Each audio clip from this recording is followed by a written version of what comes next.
শ্রীরামপুরে রামনবমীর মিছিল থেকে নামি একটি রেস্টুরেন্টে হামলার অভিযোগ আমরা দেখতে পাচ্ছি। গতকালের যে ছবি, সেখানে রামনবমীর মিছিল বের হয় শ্রীরামপুরে এবং বটতলার কাছে মুখার্জি রেস্টুরেন্ট নামে সুনামধন্য একটি রেস্টুরেন্ট, সেখানে দেখা যাচ্ছে একদল উন্মত্ত জনতা ঢুকে যাচ্ছে একেবারে রামনবমীর মিছিল থেকে। তাদের হাতে ধর্মীয় যে পতাকা রয়েছে এবং কার্যত যেমনটা দেখা যাচ্ছে আজকের ছবি, সেখানে বেশ কিছু কাজ ভেঙে দেওয়া হয়েছে, জানলা দরজার এই রেস্টুরেন্টের। এবং ইতিমধ্যেই রেস্টুরেন্ট কর্তৃপক্ষ তারা লিখিত অভিযোগ করেছেন যে বা যারা এই ঘটনার সঙ্গে যুক্ত তাদেরকে গ্রেপ্তার করে দৃষ্টান্তমূলক শাস্তির আবেদন তারা করেছে রেস্টুরেন্টের পক্ষ থেকে। এবং দেখা যাচ্ছে যে এই ঘটনাকে কেন্দ্র করে শ্রীরামপুরের মতো একটা শহর ঐতিহ্যবাহী, সেখানে যথেষ্ট কিন্তু চাঞ্চল্য তৈরি হয়েছে। আমাদের গতকাল আমরা জানি রামনবমী আমাদের উৎসব, রামনবমী র্যালি চলেছে, প্রত্যেক বছরই হয়।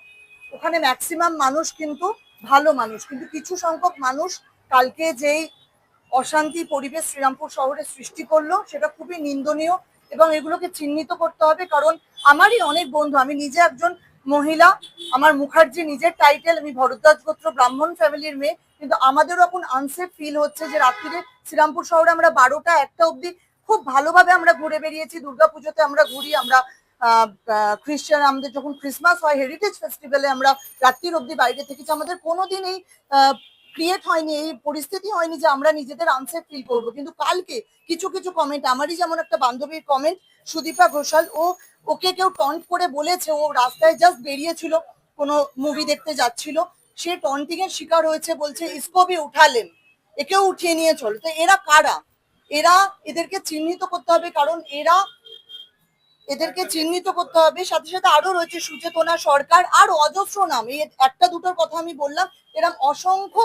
কিন্তু বিভিন্ন, শুধু বাঙালি বলে নয়, অবাঙালি মেয়েরাও কিন্তু এর শিকার আগামী দিনে হতে পারে। এটা কিন্তু বাঙালি অবাঙালির ব্যাপার নয়, কারণ আমরা শ্রীরামপুর প্রত্যেক ধর্ম নিয়ে কিন্তু হিন্দু মুসলিম শিখ ইসাই আমরা একসাথে থাকি এবং একসাথে আমরা সব ধর্ম মেনে আমরা চলি। আমরা নিজেরা রামনবমী, আমরা আগামী দিন চাইছি যে পুলিশ কালকের দিনটা সামলে নিয়েছে, ল অ্যান্ড অর্ডার আমাদের মুখার্জি রেস্টুরেন্টের সামনেই আজকে আমরা দাঁড়িয়ে আছি, পুলিশ সক্রিয় ছিল বলে এতটা পরিস্থিতি সামাল দেওয়া গেছে। আগামী দিন এই সব মানুষ যারা শ্রীরামপুরকে অশান্ত করতে চাইছে এবং যারা বাঙালি অবাঙালির মধ্যে দ্বন্দ্ব লাগাতে চাইছে, এটা ক্রিয়েট করার চেষ্টা করছে, তাদেরকে আমরা চিহ্নিত করতে চাইছি।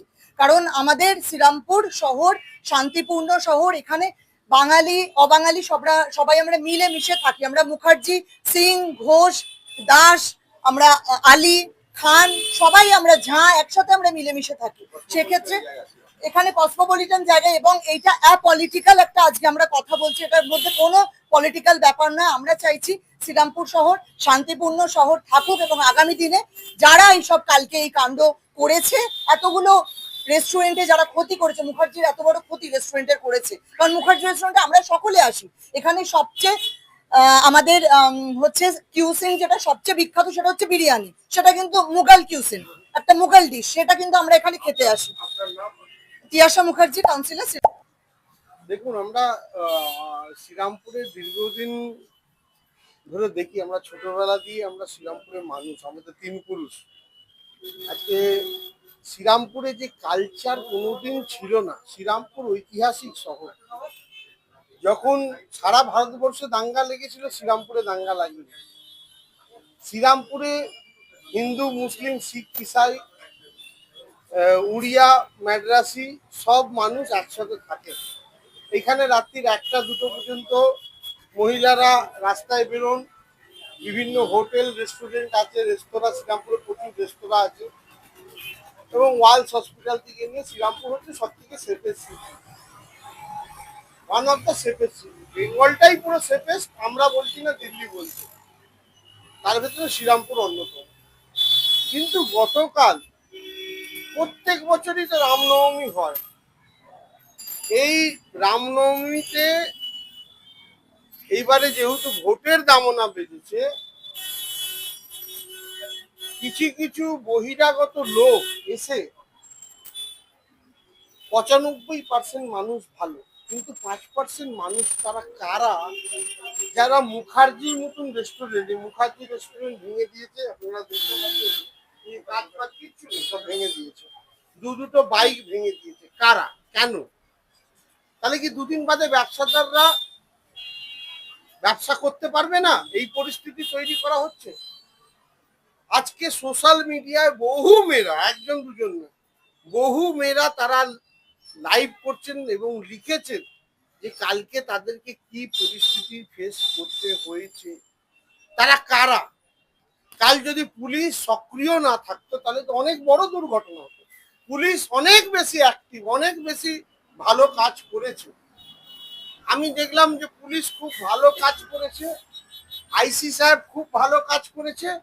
কিন্তু এই ঘটনার আধ ঘন্টা পর এই নতুন আইসি, আমি ঠিক নামটা জানি না, অত পরিচয় নয়, 20 দিন 25 দিন হয়েছে, তারপরেই দেখছি উনি এখান থেকে ট্রান্সফার হয়ে গেল। একটা অর্ডার দেখতে পারলাম। আমি জানি না তাদের রুটিন মাফিক কি, এটা কিভাবে কি, যে পুলিশ ভালো কাজ করলো, যে একটা দুর্ঘটনা, এতগুলো রেস্টুরেন্ট আছে, হয়তো অনেক বড় ঘটনা ঘটছে, কিন্তু তারপরেই যখন পুলিশ যতটা পেরেছে আটকেছে এই ঘটনাকে, কিছু বদমাস ছেলেরা এই বদমাশি করছিল। তারপর দেখছিলাম যে ওই পুলিশ শ্রীরামপুর থানার আইসি নাকি ট্রান্সফার হয়ে গেছে শুনলাম, আমার ঠিক পরিচয় নেই, উনি নতুন এসেছিলেন। অটো টোটো যাত্রীদের মারা হয়েছে। কারা মারলো, কেন, কিসের জন্য, এরা কারা? এবং মহিলারা কি সব কমেন্ট করেছে, এবং আমার পাড়ার একটা আমার ভাইজি কি কমেন্ট করেছে সেটা টিয়াসা মুখার্জি একটু নিন্দা করে কমেন্ট করেছে। ঘটনা সূত্রপাত কেন হয়েছে, কিসের জন্য হয়েছে, এটাই তো বোঝা যাচ্ছে না। কি করেছে? দেখুন, রামনবমীর মিছিল তো 95% শেষ হয়ে গেছে। 95% যখন এই ঘটনা ঘটেছে, রামনবমীর প্রকৃত যারা মিছিলে ছিল তারা শেষ করে ফেলেছে। তারপরে কিছু এবং কারা এরা করলো এটাকে তদন্ত করা দরকার।